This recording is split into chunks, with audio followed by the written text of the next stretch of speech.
álcool, com droga, com prostituição. Por não entender o que era liberdade, eu achava que liberdade era aproveitar a minha vida. E eu tinha uma ideia errada de que aproveitar a vida era realizar os meus desejos. E nessa falta de entendimento da palavra de Deus, porque não buscava, não tinha formação nenhuma, nem de igreja católica, que é muito normal, às vezes as famílias, né, por uma tradição religiosa, nada. Eu achava assim, se eu não estou fazendo mal para ninguém além de mim, ainda usava essa frase. Se eu não estou fazendo nada mal para ninguém além de mim, não tem problema nenhum. Ah, mas você tem vícios. Ah, eu pago com o meu dinheiro, eu trabalho, isso não atrapalha a minha vida. Eu consigo cumprir com as minhas obrigações. E no começo foi assim mesmo. E aí esses vícios foram aumentando. Essa escala de fazer, o desejo da própria carne foi aumentando. E isso vai, de forma que você não percebe, vai tomando conta da sua vida, e você chega num momento que você, pela misericórdia de Deus, eu tive um problema com meu filho, que eu já contei para vocês aqui da última vez. E naquele momento de extremo sofrimento, vendo meu filho à beira da morte, eu tive um encontro com Jesus no corredor do hospital. E aquilo mudou minha vida para sempre. Mas aquilo não acabou com os velhos hábitos que eu tinha. Eu ainda permaneci em pecado durante muito tempo, até que eu fui entendendo o Evangelho, e a Bíblia fala para nós que a fé vem pelo ouvir, e ouvir a palavra de Deus. E aí a fé me pegou de uma forma que foi inevitável abandonar os desejos da minha carne, porque eu entendi, conforme está naquela placa lá na árvore, até tirei uma foto, aonde há renúncia, há provisão. Aleluia. E isso foi um divisor de águas na minha vida. E eu só estou aqui hoje falando do Evangelho para vocês porque Deus mandou. À medida que eu fui caminhando, à medida que eu fui estudando, à medida que eu fui buscando, à medida que eu fui tendo entendimento, e à medida que eu decidi parar de lutar com o Espírito Santo, igual o irmão falou aqui, a gente é tão idiota, naturalmente falando, que a gente está ouvindo a voz do Espírito e a gente continua agindo de forma errada. E não é porque eu sou idiota, ele é mais idiota ou menos idiota, é porque é o ser humano, em função da desobediência lá no Éden, ele deixou o pecado entrar no mundo, e como a própria Bíblia traz, né, no mundo jaz o maligno. E a nossa carne, ela tem uma briga eterna com o Espírito, e não vai acabar até que Jesus volte ou que a gente vá. E aí eu descobri que vence quem você alimenta mais. Como é que eu vou ganhar essa briga com a carne? É difícil. A gente tem as nossas vontades, os nossos desejos. Mas à medida que eu comecei a buscar, eu tenho até uma pregação sobre Mateus 6,33 aqui. Eu fiquei até na dúvida se eu pregava ela. Porque Mateus 6,33, embora eu não faça parte dessa pregação aqui, eu queria trazer isso para a gente refletir junto, a gente pensar junto nisso. Mateus 6,33 fala para você buscar as coisas de Deus, as coisas do alto, e a justiça de Deus, né? Buscar em primeiro lugar o reino de Deus e a sua justiça. E esse termo, a sua justiça, pouca gente sabe o que é. Eu também não sabia, fui estudar. A gente sabe que a gente foi salvo pela graça. Tá todo mundo comigo aí? Aleluia. Vocês foram salvos pela graça. Deus, o Criador de todas as coisas, deu seu único Filho para morrer por nós na cruz, para cumprir o sacrifício que era exigido, derramamento de sangue que era exigido, para nos reconciliar com Ele próprio. Eu acho que a maioria aqui deve ter filho. Você imagina você pegar o seu filho e dar para morrer por alguém que está em pecado. A gente ter a consciência disso muda completamente a nossa visão de tudo. Porque naturalmente a gente não daria o nosso filho para morrer nem pelo nosso irmão de sangue. É ou não é verdade? Verdade. Porque amor de filho é o amor maior que tem. Mas quando o Mateus fala para você buscar o reino de Deus e a justiça de Deus, você não consegue permanecer na graça do Espírito, permanecer na graça de Deus, se você não cumprir a justiça. Você precisa cumprir a justiça de Deus. Essa ideia de que você é salvo e não tem nada que você possa fazer para perder a sua salvação, ela é uma verdade, desde que você busque a justiça de Deus. Porque se eu entendo a verdade do Evangelho, eu creio que Jesus morreu e ressuscitou pelos meus pecados, mas eu não tenho mudança de comportamento, e eu continuo de forma deliberada, de forma proposital, sabendo que eu estou pecando, e eu peco, amigo, você não entendeu a graça e você está fora dela. Você vai ser condenado, não se engane. Ah, mas eu creio que Jesus morreu pelos meus pecados. Se você cresce de verdade, você pode até pecar, porque somos pecadores. Mas não de forma proposital, deliberada toda hora, e está tudo bem. E eu falo isso como um pecador que eu sou. Mas, à medida que eu entendi esse pedaço de Mateus 6,33, de buscar a justiça de Deus, o que é? Buscar andar no caminho reto. Se você entendeu que Jesus foi sacrificado por você, você crê que você foi salvo pelo sangue dele, como é que você vai continuar vivendo a mesma vida? Ah, mas é graça, então se é graça eu estou salvo, eu vou continuar pecando. Então você não creu no sacrifício dele. E porque você não creu no sacrifício dele, de verdade, de coração, você vai ser condenado. Ah, mas eu criei que ele morreu por mim, mas eu de vez em quando eu peco, mas eu vou lá pro meu quarto eu choro, eu me arrependo, foi sem querer, eu não queria. É diferente. Entendam isso. Isso é importante porque assim, a internet hoje tem vários pregadores do que a gente chama da hipergraça. Você está salvo, olha, você é pedófilo. Você creu que Jesus morreu por você, mas você continua estuprando criança. Você está condenado, amigo. Ah, mas eu nem chego perto de criança porque eu não quero mais ter esse pecado. Aí você entendeu tudo. Se você não está pronto para isso, e num contexto desse que a gente está aqui, numa casa de recuperação, vou falar algo que funcionou para mim e vai funcionar para vocês. E eu saí das drogas sem necessidade de tratamento em clínica, por um milagre, porque eu usava droga há mais de 10 anos. E a gente sabe o quanto isso é viciante. E um dia eu decidi e nunca mais usei. Mas porque eu entendi o amor de Jesus por mim. E eu entendi. A gente não costuma dizer, o Espírito mora em mim. Eu sou casa de Deus, não é isso?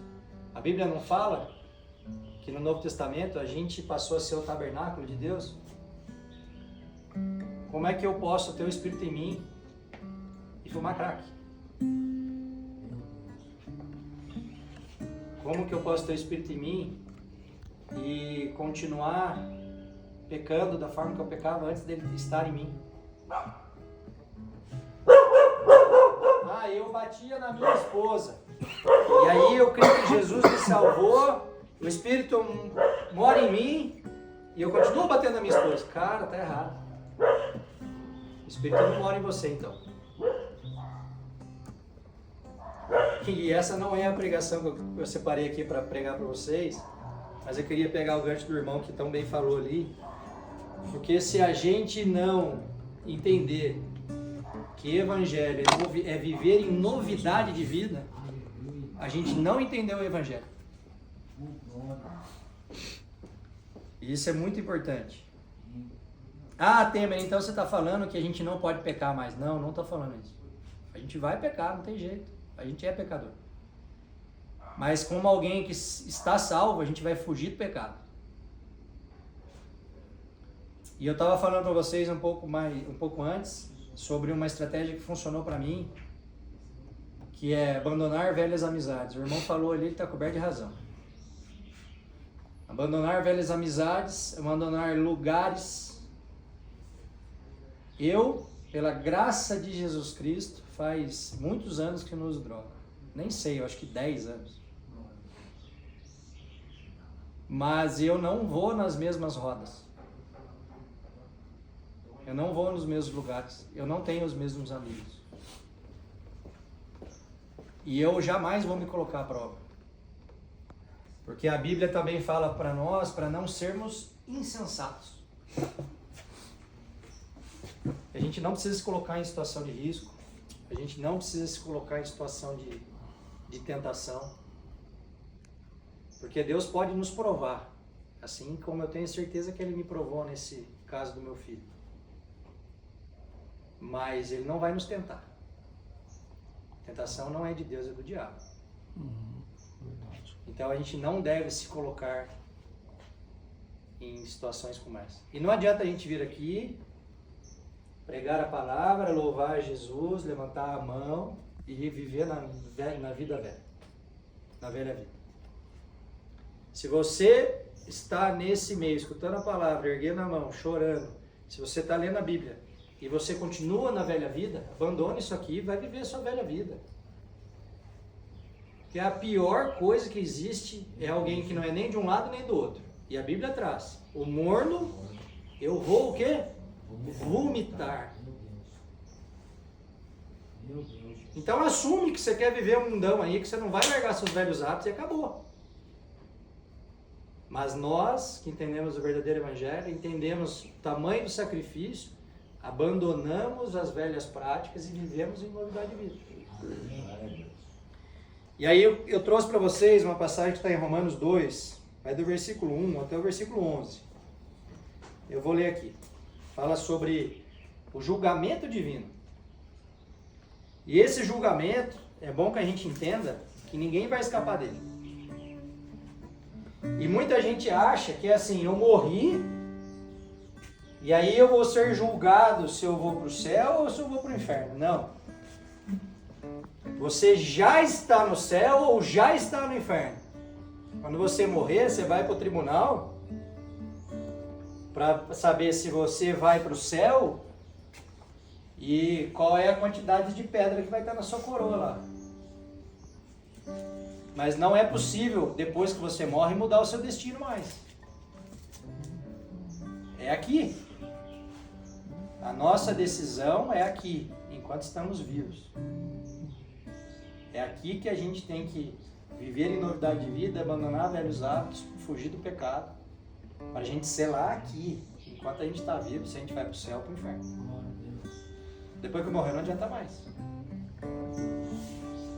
E olha, nós temos duas opções só: viver eternamente com o Senhor, ou viver eternamente ardendo aonde? No lago de fogo e enxofre. Romanos 2:1. Portanto, você que julga os outros é indesculpável, pois condena a você mesmo naquilo que julga. Visto que você que julga pratica as mesmas coisas. E geralmente é assim, não é? Entretanto, sabemos que o juízo de Deus contra os que praticam tais coisas é conforme a verdade. Assim, quando você, um simples homem, os julga, mas pratica as mesmas coisas, pensa que escapará do juízo de Deus? Ou seja,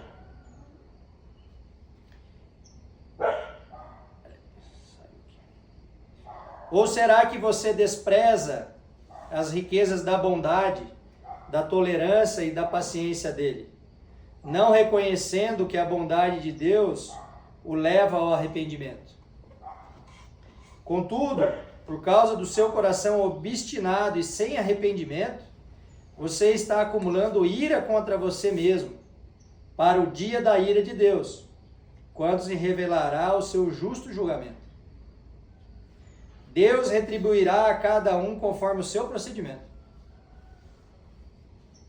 Acabei de falar aqui. Se não viver de novidade de vida, não adianta. Ele dará vida eterna aos que, persistindo em fazer o bem, buscam glória, honra e imortalidade. Mas para os que buscam os seus próprios interesses, para os que rejeitam a verdade e seguem a injustiça, haverá ira e indignação. Eu vou voltar aqui, ó, só para você, é a palavra de Deus, não é a minha não. Ele dará vida eterna aos que, persistindo em fazer o bem, buscam glória, honra e imortalidade. Como é que eu glorifico e honro a Deus? Andando no caminho da verdade. Mas para os que buscam seus próprios interesses, aqui você pode trocar interesses por desejos, os que rejeitam a verdade e seguem a injustiça, haverá ira e indignação. Haverá sofrimento e angústia para todo ser humano que pratica o mal. Mas glória, honra e paz para todo aquele que pratica o bem. Pois Deus não mostra favoritismo. Deus, meus irmãos, é imparcial e justo, onde a única forma de sermos perdoados é através de Jesus. Glória a Deus. Quem escreveu essa passagem aqui foi Paulo. E ele traz um tema para nós desafiador, pelo menos para mim é. O julgamento. Ele está se dirigindo àqueles que se sentem seguros em relação à sua salvação. Não, meus irmãos, o que nos salva é crermos no Senhor Jesus como nosso único e suficiente Salvador. Onde pela bondade e misericórdia dele, não a nossa, somos salvos. O julgamento de Deus é imparcial. E somente serão salvos aqueles que entenderam a verdade da cruz. Cristo morreu por nós para nos livrar da condenação eterna. Aqueles, porém, que rejeitarem essa verdade e seguirem a iniquidade. O que é iniquidade? Seguirem no caminho do pecado, no caminho da injustiça, enfrentarão a ira de Deus. Esse julgamento não é baseado na aparência, meus irmãos, ou na posse de qualquer lei, mas a resposta de cada um à verdade revelada. A justiça de Deus não faz diferença entre as pessoas. Não importa se eu estou dentro ou fora de uma clínica de reabilitação. Todos nós seremos julgados pelo mesmo critério. Essa é uma verdade que deve nos levar a viver com integridade, humildade, reconhecendo que sem a misericórdia e bondade de Deus estaríamos todos condenados. Nesses versículos que eu li, Paulo nos desafia a olhar além das aparências e nos concentrarmos na transformação do interior, essa transformação progressiva que acompanha um verdadeiro discípulo de Cristo. Quando eu cheguei no Evangelho, contei para vocês, me batizei em 2018. No dia seguinte ao meu batismo, eu cometi pecados de antes de conhecer Jesus, antes de me batizar. Mas à medida que eu permaneci, à medida que eu fui assimilando a fé, fui tendo fé, fui desenvolvendo a minha fé pelo que eu estava ouvindo a palavra, eu tenho que sair daquele lugar que eu estava e eu tenho que progredir. Eu não cometo mais os 170 pecados que eu cometi. Agora passou 6 meses da minha conversão, ó, só estou cometendo 100. E passou mais 6 meses, agora cometo só 50. E assim a gente vai andando nessa forma que a gente vai abandonando a nossa velha vida. Se não for assim, eu não sou crente de verdade. Meus irmãos, o último vício que eu abandonei foi a bebida alcoólica. Nunca ninguém me viu bêbado pra rua, caindo, nada. Tomava uma cerveja dentro de casa, achava que não tinha mal nisso. Mas eu tomava bastante. No churrasco, 2 caixinhas de latinha. Muitas vezes eu ia dormir porque eu ficava com sono, tanto que eu bebi. Esse foi o último vício que eu abandonei. E por que eu fiz isso? Porque foi uma coisa que Deus me pediu. Um dia eu estava orando, eu estava pedindo batismo do Espírito Santo, oração em línguas. Estava pedindo mais revelação da palavra de Deus. E Deus falou comigo, você quer tanto mais de mim, né? Mas eu já pedi para você